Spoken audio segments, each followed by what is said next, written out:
Hey, what's up guys? Welcome back to another CSCS study session. Today we're going to go over Chapter 7, and this chapter is about age and sex-related differences and their implications for resistance exercise. So we're going to be discussing three main subgroups here, children, female athletes, and older adults. And so everything kind of falls under that general umbrella. And so here we go with the first subgroup, and that's children. So we got to define a couple things here before we begin. So there's chronological age and then there's biological age.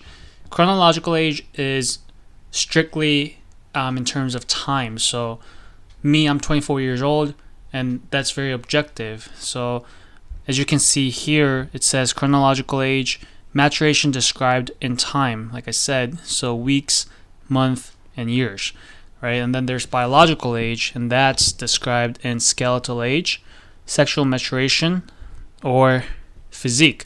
So you can be 24, but you may have the biological age of 35, for example. I know that's a little extreme, but it's described in these standards. And out of all these standards, according to the textbook, your skeletal age is your gold standard. So moving on to muscle and bone growth. Majority of bone formation happens in the diaphysis and growth cartilage. So if you see in the picture here, diaphysis is the one in the middle, and that's where majority of bone formation occurs. And peak strength for untrained individuals in men, age of 20 to 30, versus in women, it's usually around 20.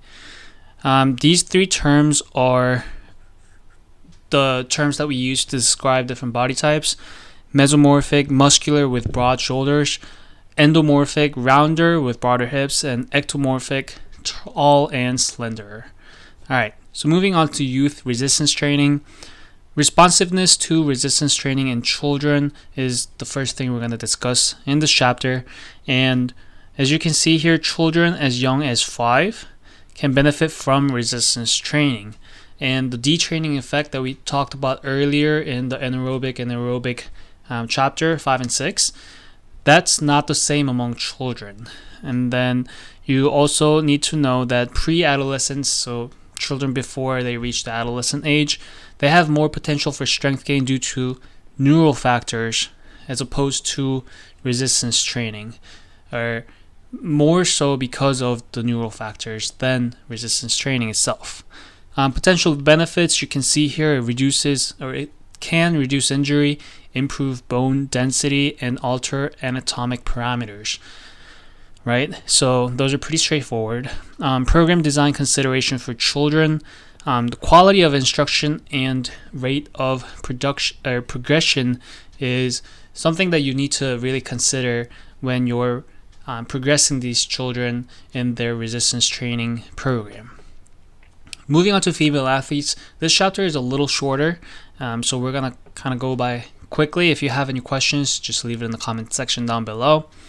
So we're going to talk about sex differences first between male and female athletes.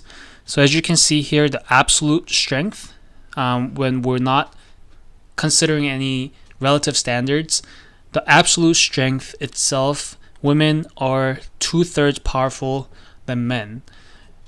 So women are only weaker than men in quantity of the muscle itself. So men naturally have more muscle in their body versus women, but the quality of muscle for both sex, men and women, are the same, which is interesting, right?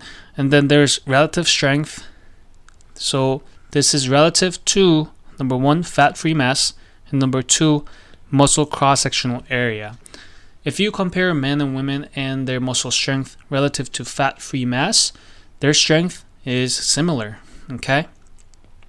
Same thing with comparing men and women and their strength relative to muscle cross-sectional area. When we set the standard and compare them relative to that, the strength is similar. So these are very good to remember. And then moving on to this thing called female athlete triad. You might have heard of this before. It's what makes female athletes more prone to injuries, especially ACL injuries, right? So the relationship between energy availability is number 1, menstrual function is number 2, and then bone mineral density is number 3. So these 3 factors kind of combine to make females more prone to getting injured in sporting events, and that's called female athlete triad. And as you can see here with ACL injuries, female athletes are 6 times more likely to tear ACL than their male counterparts, according to research. And then the most significant factor is the neuromuscular deficiency. Neuromuscular deficiency, which leads to abnormal biomechanics. All right, so that's why preparatory training is very important. Okay, so this is the final slide. Like I said, very short chapter. All right, so this first bullet here, age-related changes in musculoskeletal health in older adults. You might have heard of these terms before, osteopenia and osteoporosis, both discussing bone mineral density. And as you can see in this graph over here, bone density scores, if you fall under bone mineral density and standard deviation of -1 or -1 and -2.5, which is right here, chances are you have osteopenia. And then if you fall under past -2.4, chances are you have osteoporosis. That's how you kind of define where you fall under the graph of bone density scores.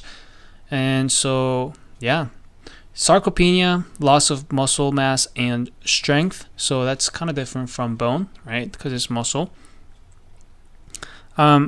Effects of aging is very important relative to resistance training, because we can, as older adults, respond to resistance training. So desirable changes in muscle strength can be gained, may enhance functional strength by participating in resistance training, and high velocity training can help older adults improve explosive power. So that is it for this chapter. Like I said, very short chapter. Hope you guys enjoyed it. If you have any questions, leave them in the comments below. Thanks.